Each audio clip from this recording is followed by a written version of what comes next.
আল্লাহ রাসূল জানাজার নামাজ পড়িয়ে মসজিদে নববীর পাশ দিয়ে হেঁটে যাচ্ছেন।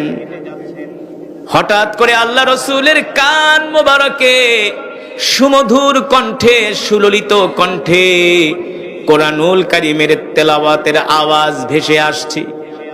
আল্লাহ রাসূল সাহাবীদেরকে বললেন, কিফ হুনাক, দাঁড়ায় যাও। সাহাবীরা দাঁড়ায় গেলেন। আল্লাহ রাসূল নিজেও দাঁড়িয়ে গেলেন।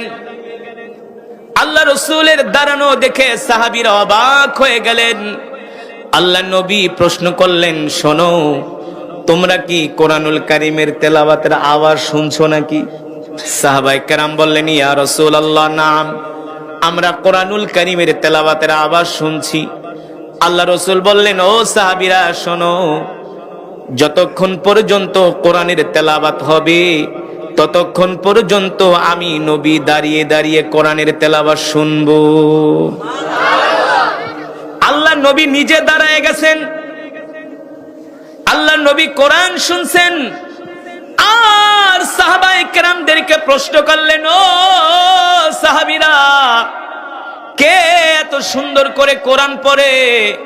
সাহাবীরা উত্তর দিলেন, ওগো আল্লাহর রাসূল, আপনার প্রিয় সাহাবী আবু মুসা আশআরী কোরআন পড়তেছে। সুবহানাল্লাহ। আল্লাহর রাসূল বললেন, মাশাআল্লাহ, আমার সাহাবীর কোরআন তেলাওয়াত তো অনেক সুন্দর। সুবহানাল্লাহ বলেন। আমার সাহাবী তো অনেক সুন্দর করে কোরআন পড়ে। সাহাবী আবু মুসা আশআরী রাদিয়াল্লাহু তাআলা আনহু যতক্ষণ পর্যন্ত কোরআনুল কারীমের তেলাওয়াত করলেন ততক্ষণ পর্যন্ত আল্লাহর নবী দাঁড়িয়ে দাঁড়িয়ে সাহাবীর তেলাওয়াত শ্রবণ করেছেন।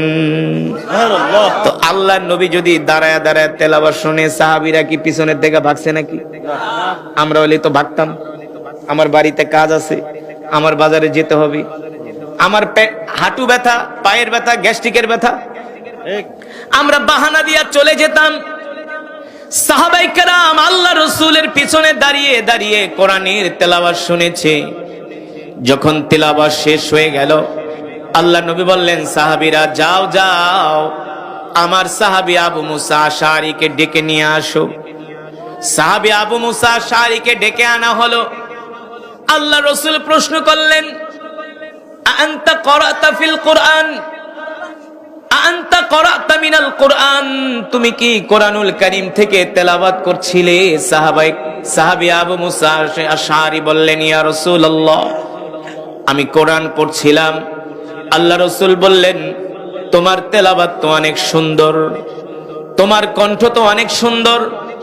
এ সাহাবী, তুমি কি জানো, যতক্ষণ পর্যন্ত তুমি কোরআনুল কারীমের তেলাওয়াত করেছো ততক্ষণ পর্যন্ত আমি নবী দাঁড়িয়ে দাঁড়িয়ে তোমার তেলাওয়াত শ্রবণ করেছি। বুঝছেন? আল্লাহ রাসূল বলছেন, তুমি যতক্ষণ কোরআন তেলাওয়াত করছো আমি কিন্তু দাঁড়ায় দাঁড়ায় তোমার তেলাওয়াত শুনছি। সুবহানাল্লাহ বলবেন না? এই কথা বলার পরে সাহাবী খুশি হয়েছে কি হয়েছে না? কারণ রহমাতুল লিল আলামিন, দোজাহানের বাদশা না, যার হাতে থাকবে জান্নাতের চাবি। সুবহানাল্লাহ বলবেন না?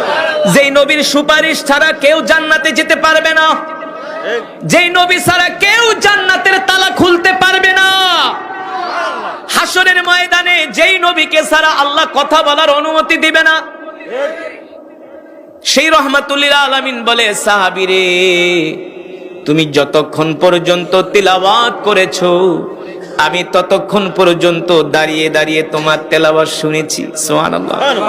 এই কথা শোনার পরে সাহাবীর চোখ দিয়া ঝরঝর করে পানি পড়তেছে।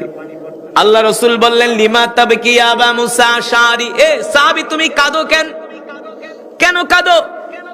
আমি কি তোমার মনে কষ্ট দিয়েছি নাকি? তুমি কি আমার কোনো কথায় কষ্ট পেয়েছো নাকি? দেখেন আমার রাসূল কত ভালো নবী।